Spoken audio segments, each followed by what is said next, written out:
Eu tô aqui, gente, com o Fábio Júnior e eu vou perguntar se ele sabe que bebendo, ficando bêbado, embriagado publicamente, se ele corre o risco de ser preso. Você sabia disso, Júnior? Sabendo hoje, não sabia não. Essa lei foi criada, gente, a lei de contravenção penal em 1941. Se o senhor tivesse a oportunidade de falar com o cara que criou essa lei, o que é que você ia dizer para ele? Eu mandar ele procurar o que fazer, porque a pessoa tem direito de fazer o que quer, né? Respeitando, né? Tem que ter o respeito, né? Então é bom procurar o que fazer, né? Porque tem que ser feliz, não é? Isso, com certeza. Olha aí.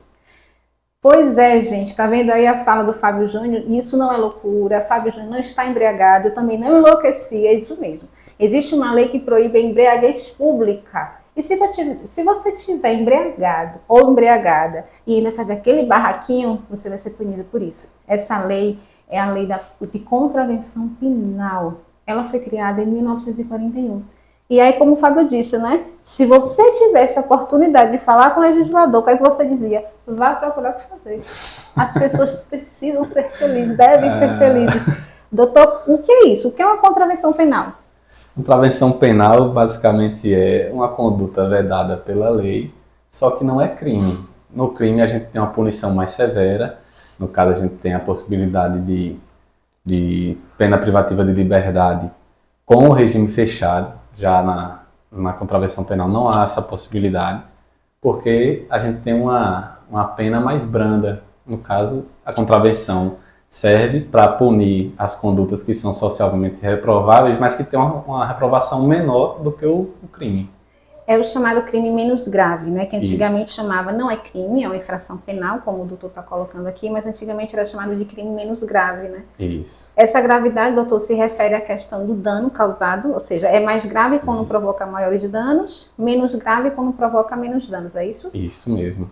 Além do dano, há também a questão da reprovação social. Então, a reprovação social é menor na contravenção do que no crime. Realmente, por isso também, por aí o legislador foi aferindo a gravidade. Exatamente. Então, tá ligada à questão dos costumes, né? Dos Isso. valores morais.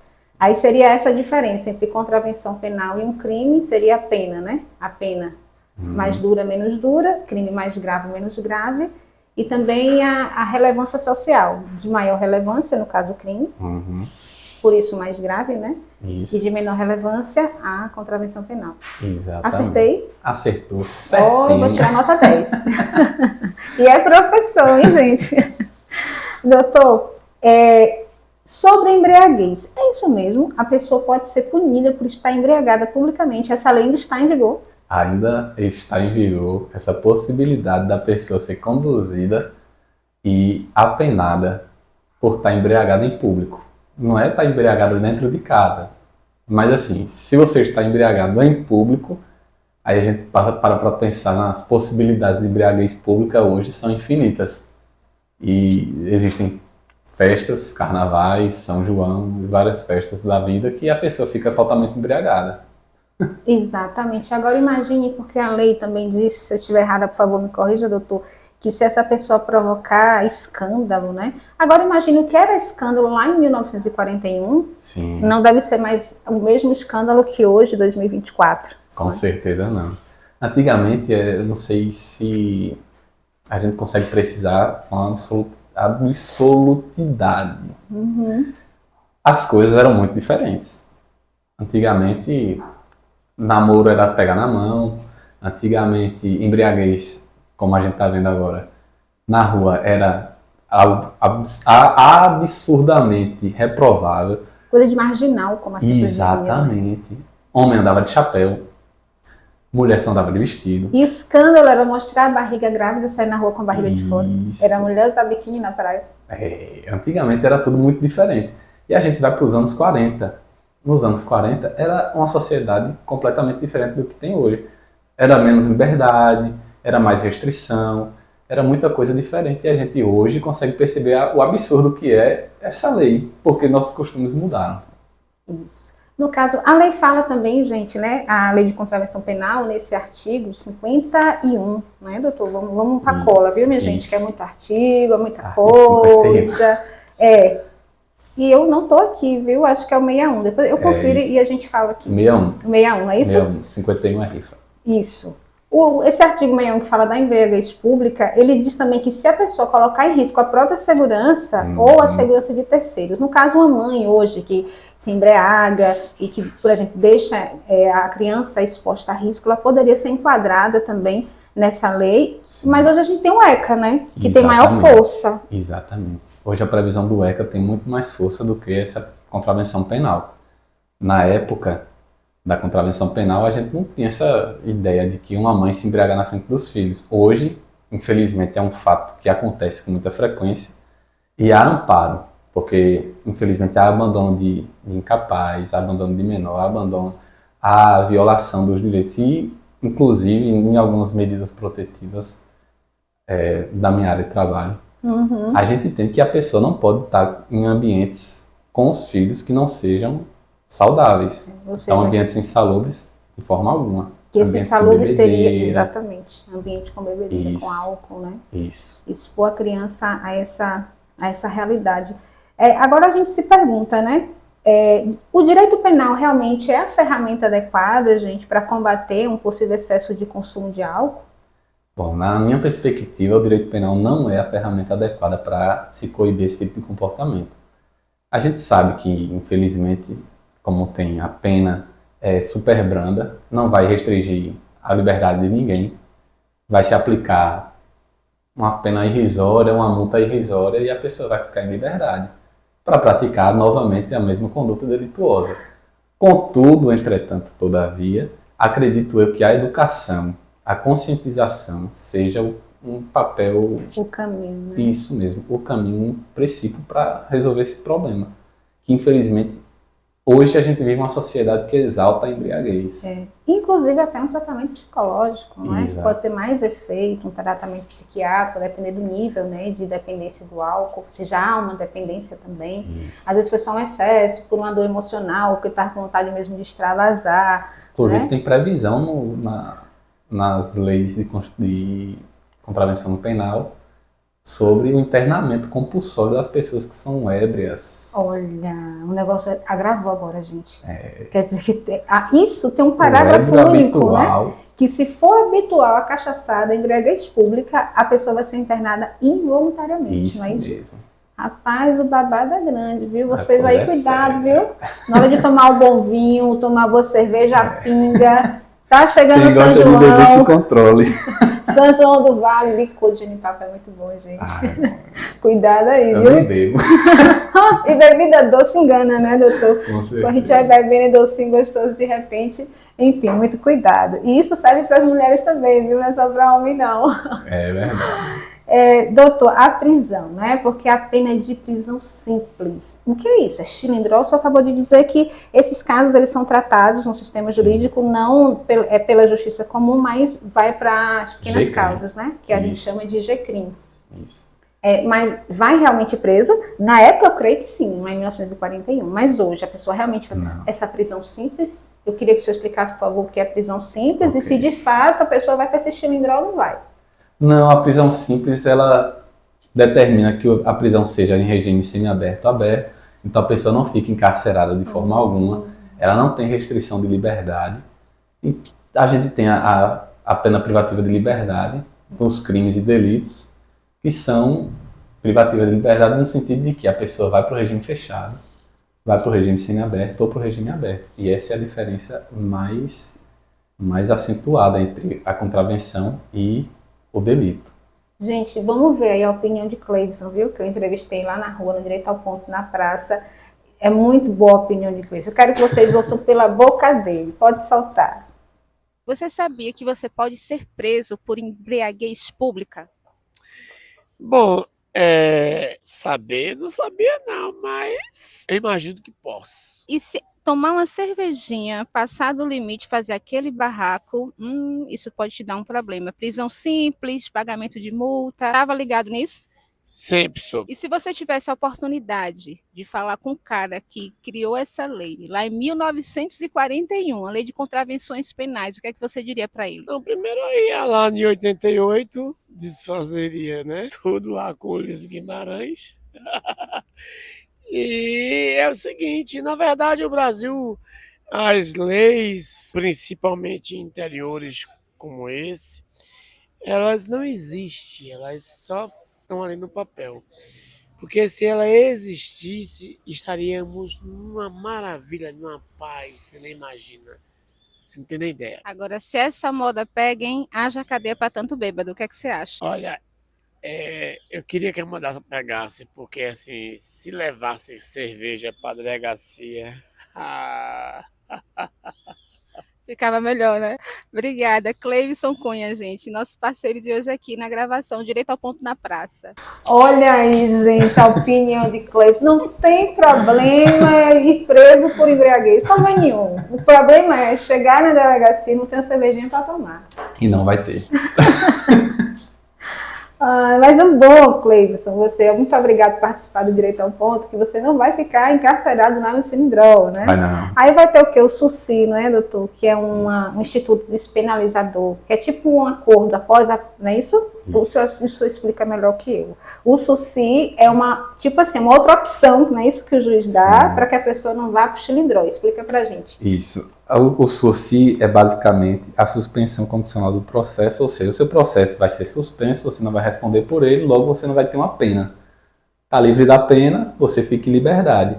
Ainda que a contravenção penal não preveja a pena restritiva de liberdade, privativa de liberdade em regime fechado, ela vai trazer uma pena de regime semiaberto.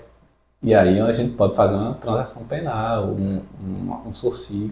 Isso, que é uma outra condição que o juiz vai dar, por exemplo, suspende a pena, mas você vai ficar por 2 anos, por exemplo, durante o fim de semana, evitando ambientes que tenha álcool, né? Ainda mais quando for um ébrio reiterado, né? Exatamente, que provoca escândalo também, assim, Com quase certeza. sempre, A né? embriaguez pública é isso. É colocar em risco a sua vida de outrem. Que chega na rua de madrugada cantando, incomodando os vizinhos, e lá vai, Tem né? uns vizinhos abençoados. Então, mas, gente, as contravenções penais absurdas, elas não ficam por aí, viu? Tem mais. Rifa. Gente, é mais que absurdo, porque eu acabei de fazer um sorteio aí no canal, no meu Instagram do Direito ao Ponto, e também a gente faz rifa na escola para ajudar os alunos que vão formar 3º ano, rifa beneficente para uma pessoa que está passando, né, por uma dificuldade, para realizar um exame, um tratamento médico. Doutor, e aí? Vai todo mundo pro Cilindrol, né? De forma alguma. Se o advogado for bom, brincadeira. Ainda bem que eu conheço alguns, inclusive o senhor, viu? Em tese, a contravenção de vender rifa é algo bem simples. Só que aí, para que não haja a penalização, é preciso que haja autorização. Essa autorização deve ser solicitada. Você pediu solicitação, ótimo. Abafa o caso. Ninguém viu. Essa autorização ela é solicitada, depois de liberada você pode fazer o seu sorteio. O sorteio nada mais é do que você colocar um bem ou dinheiro e correr a sorte. Entendi. Essa solicitação a gente pega onde, doutor? Eu tenho que ir para onde? É no SCPC, salvo engano. Então eu tenho que ir lá pedir perdão, porque eu fiz sem pedir autorização, né? Para as próximas. Deixa abaixo. Para as próximas eu faço isso, e vão ter outros sorteios, viu, gente? Uma coisa que a gente observa facilmente, se você for lá no Google colocar lei de contravenções penais, aí você vai ver que a pena da rifa, ela é maior que a pena do jogo do bicho. Isso. E aí a gente fica tipo assim, né? Por quê? Interessante, né? A gente consegue ver que antigamente a rifa era algo assim, para ter uma pena maior era algo muito mais reprovável do que o jogo do bicho. Hoje a gente tem a rifa como algo tão comum na sociedade e o jogo do bicho hoje a gente olha e já pensa em contravenção penal. Acho que ficou muito arraigado na mente do cidadão brasileiro de que não, contravenção penal, jogo do bicho. E rifa é algo que todo mundo faz. Exatamente. É algo muito interessante, né? E acho que com o apoio da mídia, né? As polêmicas envolvendo os bicheiros, permitindo no Rio, São Paulo, acho que fortaleceu muito mais esse caráter pejorativo ilegal do jogo do bicho que da rifa, né? Veja como, com o passar dos anos, como as coisas elas vão mudando, né? Isso. E hoje a gente tem aí muita gente que vive de fazer rifa. Exatamente. As rifas online agora, né? Isso, agora a modernidade chegou. Temos as rifas online e os rifeiros que vendem rifas milionárias. É É verdade. algo muito interessante. Gente, olha, a pena de rifa, vou para minha cola, é de 6 meses a 2 anos e multa. Agora, o que é interessante, gente, é que a lei é tão antiga que diz assim, de 5 a 10 contos de réis. Ainda, era do tempo dos réis. A gente tá nos reais, né? Um conto de réis era 1 milhão de réis. Gente, Olha a diferença. Então, e botaram para quebrar, o legislador botou para quebrar. Né? Botou pra lá mesmo. E aí hoje a gente pergunta, a mesma pergunta que o Fábio Júnior fez, né? Quando a gente vê a realidade tão diferente, eu acho que tinha que procurar o que fazer. Mas naquele tempo, né, doutor, a realidade era completamente diferente. Eu acho que a intenção com essa regulação de rifa e jogo do bicho, jogos de azar, né, em geral, era controlar a situação, porque infelizmente a gente consegue perceber hoje que o jogo do bicho e essas rifas estão ligadas ao crime organizado, à lavagem de dinheiro e tudo mais. E aí, para se evitar, creio eu, o legislador tomou essa postura de punir severamente esses jogos de azar. Que então, essa lei está em vigor até hoje e ela não é uma lei completamente descabida, né? Porque a gente fala é um absurdo, mas a gente tem as rifas online que são milionárias, a gente tem o jogo do bicho, que já foi provado que alguns bicheiros realmente têm vínculo com o crime organizado, então tem algum sentido, né? Sim. Ela está em vigor ainda, não é à toa. E aí a pena, né, para o jogo do bicho é prisão simples de 4 meses a 1 ano e multa também, né, de 20 contos de réis. 20 contos de réis. Que dá um dinheirinho bom em reais, né, doutor? Absurdo. Dá, sei lá, 700 mil reais. É mesmo, olha. Para arrecadar, Haja dinheiro. tá na hora de vender os bicheiros aí para arrecadar, Né? reverter para a segurança pública, minha gente. Pois é, a gente tem muita movimentação. Se a gente parar para analisar, no Rio de Janeiro existem ainda as casas de jogos do bicho e não só jogos do bicho, mas como caça-níqueis, né? E cassinos clandestinos, Sim. né? Porque o cassino também, gente, entra aqui como uma contravenção penal. Isso. É também uma infração, é ilegal. Agora, o melhor que eu acho não é nem a embriaguez, né? O jogo do bicho, nem a rifa. O melhor que eu acho é a vadiagem. Doutor, o que é vadiagem, né? Porque hoje é um termo que a gente nem usa muito, mas está lá na lei, vadiagem é contravenção penal, é um ato ilegal, é uma infração. É uma infração penal, Que é contravenção vadiagem, penal. doutor? O vadio é aquela pessoa que não quer fazer nada, não gosta de fazer nada e vive a vida assim. Ela não tem um meio de sustento, ela não tem um meio de subsistência e vive a vida vadiando. Numa boa. Numa boa. É o tranquilo. chamado VASP, né? Eu não vou falar a sigla de VASP, porque vai ter que ter o PI, mas Essa é o VASP. tempo. O vadio de antigamente é o VASP dos dias atuais. Entendi. Então, aquela pessoa que está em gozo de plena saúde física, mental, psicológica, está na idade produtiva, né? Que acho que é dos 18 Pode aos fazer 50 e tudo poucos, mas... e não faz nada. E fica pela rua, Pode perambulando. trabalhar, pode laborar, pode prover sustento, mas não quer. Qual o objetivo do legislador, doutor? Se a gente for pensar, por exemplo, quando eu falo objetivo do legislador, aquele que criou essa lei, a gente precisa pensar com a cabeça lá de 1941, né? A gente tem que viajar aí um bocadinho, 80 anos mais ou menos. Nem éramos nascidos, né, doutor? Isso mesmo. Eu era só um jovem nessa época. O objetivo do legislador era coibir esse tipo de comportamento. Era pensar também na questão da economia.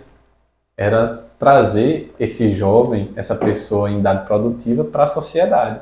Então ela tentava, de toda forma, proibir que a pessoa não ficasse ociosa, e por não ficar ociosa ela produziria, porque a sociedade naquela época, hoje bem menos, reprovava esse tipo de comportamento da pessoa que não fazia nada. Era algo impensável. Creio eu que há também até a possibilidade de uma interpretação racista da época. Preconceituosa. Preconceituosa. Porque a gente está falando de quê? 50 anos, mais ou menos, depois da Lei Áurea, da revogação da escravatura, da abolição da escravatura. Então, muita gente dessa época que não tinha uma ocupação, os vadios, eram pretos, que eram escravos e foram libertados por não ter emprego, não terem residência, não ter o que fazer. Não ter possibilidade de estudo, oportunidade, Isso. né? A sociedade, ainda hoje, muito racista. Imagine na época, Verdade. como não era. Não, o sofrimento era grande, né, para essas pessoas. Uma pergunta que é interessante a respeito da vadiagem é que na lei lá eles dizem assim, que a aquisição superveniente de renda que assegure ao condenado meios bastante de subsistência e extinguir a pena. A pena era de 15 dias a 3 meses. Isso. Como assim uma renda superveniente? O cara estava no xilindró, como é que vem essa renda superveniente? É aí onde está. A pessoa ficava presa, entre aspas, porque a pena não é privativa de liberdade. Ela tinha a possibilidade de arranjar algum labor. Então ela ia arranjar um emprego, um trabalho, algo para se subsistir.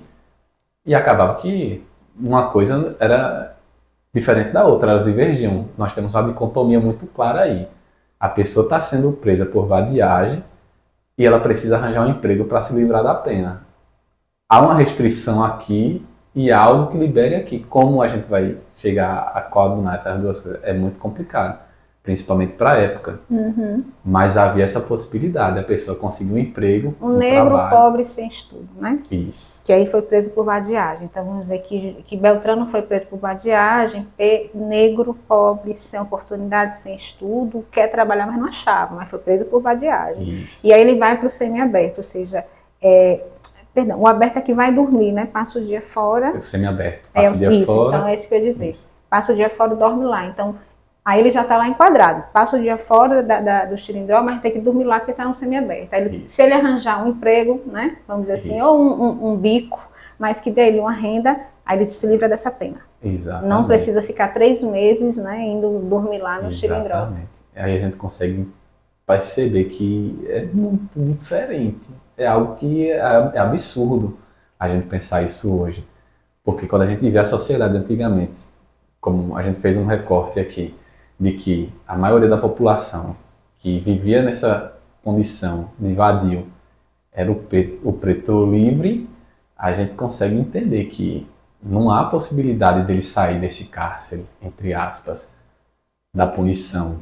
Exatamente. Como, né? Conseguir, Se não até porque... arranjou antes, Exatamente. porque E a como arranjar quantidade, depois? né, de jovens, homens nessa situação não era pouca, né?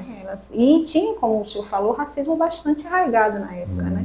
Eles não eram preferência para serem empregados ou ter oportunidade de emprego, coisa do tipo assim. Exatamente. É uma lei dura para a época, né? Bastante. Uma lei Era dura. algo absurdo, né? Hoje é motivo de riso, que bom, né? Mas antigamente era uma lei dura, né? Uma lei preconceituosa. A gente já está terminando, a gente está vendo aí contravenções penais que a gente considera absurda hoje, porque os costumes, a sociedade mudou, inclusive até profissões, né, que antes existiam, hoje já não existem mais. Então vai curtindo, comentando para você ficar por dentro, porque você ainda pode ser enquadrado, gente. Ó, embriaguez pública pode parecer absurdo, mas se você for fazer uma pesquisa na internet, você encontra pessoas respondendo processos agora recentes, nos anos 2000 agora, né, 2020, 2021, por embriaguez pública. Né? Parece absurdo, mas é real, está em vigor. Então, se está em vigor, funciona, hein? Cuidado aí. E para a gente finalizar, a mendicância, mendigagem, eu achei bem interessante. Essa eu achei interessante porque tem lá os parágrafos, né? Que se você ficar pedindo aí esmola, mendigando, você vai ser enquadrado aí na lei de contravenção penal. A prisão é semelhante, né? De vadiagem, 15 dias a 3 meses. Mas o que eu achei interessante nessa lei, que aí para mim fez muito sentido, é a pessoa fingir que está doente com a moléstia para poder pedir esmola, né? E aí, doutor, se essa moda pega, como é que funciona aí? Porque a gente hoje vê nas ruas, né, as pessoas pedindo, usando crianças, inclusive, né, para sensibilizar, para pedir esmola. Eu soube até, doutor, que tem gente que aluga os filhos dos outros. Essa é a novidade. Sim, soube em Juazeiro outro dia, que tinha uma mulher que alugava os filhos para outra pessoa levar os meninos para pedir, mendigar no centro da cidade. Gente, a criatividade espanta, né, nesse caso. Demais. E aí a mendicância, como é que fica? A mendicância é algo bem complicado da gente conseguir entender, né? Ela foi revogada em 2009. Pra sorte entre aspas, porque tem o Estatuto da Criança e do Adolescente para esse caso, né? Mas assim, hoje a pessoa já está livre de estar na rua mendigando e de repente ser enquadrada. Ela pode, entre aspas, hoje ela pode mendigar à vontade. É uma conduta que a gente consegue entender que é algo que é absurdo. Claramente absurda, porque se a pessoa está na condição de mendicância, não é porque ela quer, mas a gente tem a previsão, tinha, né, a previsão na lei de contravenção penal de que a pessoa que praticava a mendicância era porque queria, ou porque era vadia, ou porque se apaixonou pela arte de pedir. E aí a gente tem as possibilidades de pena aumentada. Se a mendicância é exercida com agressão, com violência, com ameaça, Olha pra se é com ardil, se está fingindo que está doente. dissimulando. Isso. Então a gente tem uma infinidade de possibilidades de aumento de pena na época para mendicância. É porque o sistema carcerário brasileiro ele é tão, né, já precário, mas essa eu encontrei sentido, principalmente para as pessoas que fazem uso da dissimulação e que tem uma música até de Luiz Gonzaga, né, que ele diz assim, que aquele que dá esmola ou vicia ou mata de vergonha. O senhor falou uma coisa interessante, muitos se viciam e fazem isso profissão. Né? E tem uns pontos, né, certos, ainda arranja ponto para o amigo, vai para lá, né, ainda gerencia ali, administra ali a mendicância. Então essa eu acho que não deveria ter, assim, claro que acho que prisão não seria também, né, a forma de punir, mas ela teria sentido ainda estar em vigor, pelo menos na minha opinião. Sim, eu acredito que havia a possibilidade dela permanecer em vigor, Isso. principalmente quando prevê o ato de cobrar, de solicitar a pessoa que dê algo de maneira vexatória. Então, eu vou lhe fazer uma vergonha para você me dar algo. Eu já passei por isso. A pessoa veio me pedir, eu disse, cara, eu não tenho como lhe ajudar agora. Ah, você começou a gritar comigo, eu fiquei... Constrangido, né, Nossa, até. que é isso? Tá me pedindo ajuda. E por eu não poder lhe ajudar agora, você tá se voltando contra mim, eu acho que é algo que a gente deveria rever. E não deixa de ser um tipo de ameaça, porque a Com gente nunca certeza. sabe o que ele pode chegar a fazer, né? Isso. A gente entende que existem pessoas que realmente estão numa situação muito deplorável, Exatamente. que precisam realmente de amparo, que não encontraram outra possibilidade e foram pedir. Aí eu compreendo. Mas existem pessoas que viciaram nessa vida, que não procuram mudar de vida, ou que se habituaram. Aí onde está? A pessoa ou é vadia, ou ela se apaixonou pela arte de pedir. E ela tem isso como meio de sobrevivência. Aí nesse caso, né, acho que talvez reformular o artigo, enfim, né, Sim. para que ela permanecesse em vigor, né, seria interessante. Conheci um cara que fingia que era cego para pedir. Ah, Maria, o INSS tem uma história boa, né? Tem. Tentativa de aposentadoria de brasileira, casa de estudo, que aí é um assunto para um outro programa, viu, É gente? muito interessante. Que legal, um tema legal de trabalhar, gente, que a maioria da população não tem acesso a essa informação, então vai compartilhando aí, curtindo, deixa seu comentário, sua pergunta, deixa sua resenha também no comentário, que a gente vai acompanhar, o doutor vai responder, tá? Doutor, sempre um prazer, viu, recebê-lo aqui. Ah, igualmente. Todas as vezes que precisar de mim, estou aqui disponível. Isso é bom, a gente ganha com isso. E ele vai estar no Direito ao Ponto na escola, em breve vocês vão ver ele lá. Gente, Deus abençoe. Amém. E até o próximo Direito ao Ponto. A gente vai terminar agora com a fala de um outro participante aí do Direito ao Ponto na Praça, e ele fala, né? Não sabia que existia essa lei da embriaguez. Vamos ver. Cheiro e até mais.